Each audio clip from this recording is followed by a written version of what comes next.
Welcome to capital Amaravati.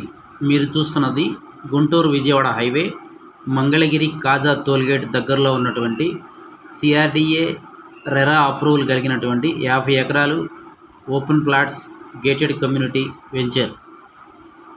పక్కనే Ramakrishna IT towers, Nagarjuna university, west bypass, national highway, VVIT engineering college, Namburu railway station, railway junction కాబోతున్నది.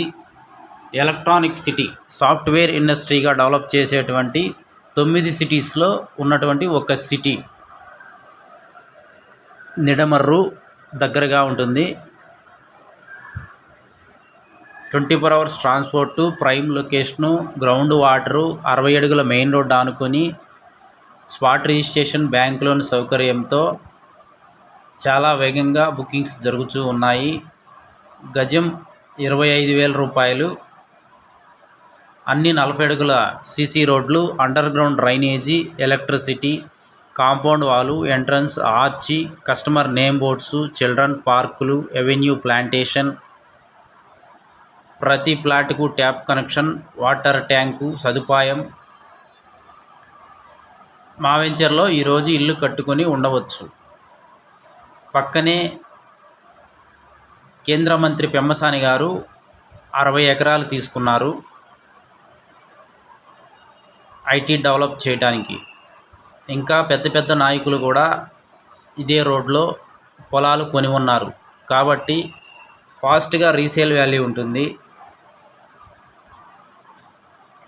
పూర్తి వివరాలకు సంప్రదించండి 7396667776. Thank you and grand welcome. మా video తొలిసారిగా చూసినట్లయితే subscribe చేసుకోండి. రాబోయే కొత్త వెంచర్ల గురించి క్యాపిటల్ అమరావతికి దగ్గరలో ముందుగా మీరు తెలుసుకోవడానికి. భవిష్యత్తులో అమరావతి, గుంటూరు, మంగళగిరి, తాడేపల్లి, విజయవాడ అన్ని కలిపి మెగా సిటీగా సీఎం చంద్రబాబు మాస్టర్ ప్లాన్ రూపొందించారని మంత్రి నారాయణ తెలిపారు. మెగా సిటీకి అంతర్జాతీయ విమానాశ్రయం అవసరమని, దాని నిర్మాణానికి 5,000 ఎకరాలు కావాలని, ఈ మేరకు భూమి పరిశీలించాలని సీఎం చంద్రబాబు ఆదేశించినట్లు వెల్లడించారు. రాజధాని నిర్మాణ పనులకు కావాల్సిన గ్రావెల్ కోసం అమరావతిలోని అనంతవరం గ్రామ కొండలను పరిశీలించిన అనంతరం నారాయణ మాట్లాడారు. రాజధాని అమరావతి కోసం మరోసారి సేకరించే భూమిని భూసేకరణ ద్వారా తీసుకోవాలా లేకపోతే భూ సమీకరణ ద్వారా తీసుకోవాలా అనేది ఇంకా నిర్ణయం కాలేదు. భూసేకరణ ద్వారా 5,000 ఎకరాలు తీసుకోవచ్చని, కానీ సేకరణ ద్వారా భూములు తీసుకుంటే రైతులు నష్టపోతారని స్థానిక ఎమ్మెల్యేలు తన దృష్టికి తీసుకువచ్చారన్నారు.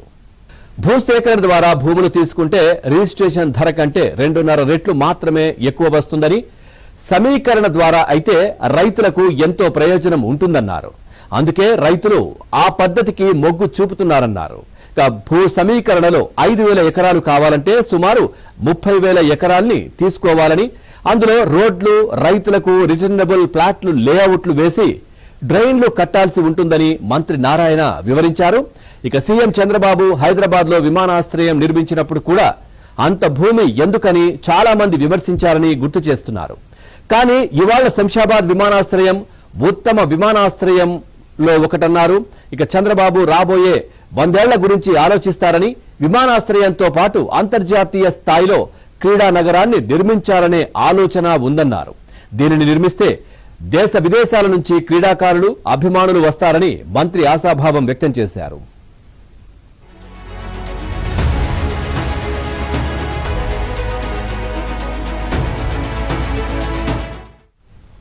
అమరావతిలో నిర్మాణాలకు అవసరమైన గ్రావెల్, కంకర సరఫరా చేయడానికి గనుల శాఖ 5 జిల్లాల్లో 851 ఎకరాలను సిఆర్డీఏకు కేటాయించింది. వీటిలో ఏలూరు జిల్లాలో 355, కృష్ణాలో 428, పల్నాడులో 28, గుంటూరులో 21, ఎన్టీఆర్ జిల్లాలో 18 ఎకరాలు ఉన్నాయి. రాజధాని గ్రామం అనంతవరంలోని కొండ ప్రాంతాన్ని 2014-19లోనే సిఆర్డీఏకు ఇచ్చారు. అయితే గ్రౌండ్ లెవెల్ కంటే 6 నుంచి 8 మీటర్ల లోతు వరకు భూమిని తవ్వారు. ఆ ప్రాంతాన్ని డ్రోన్లతో సర్వే చేయించడంతో పాటు అనంతరం అధికారులతో చర్చించి గోతులను పూడ్చుతామన్నారు.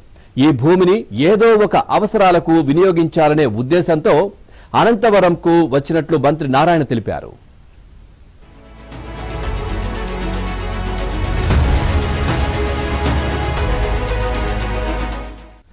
రాజధాని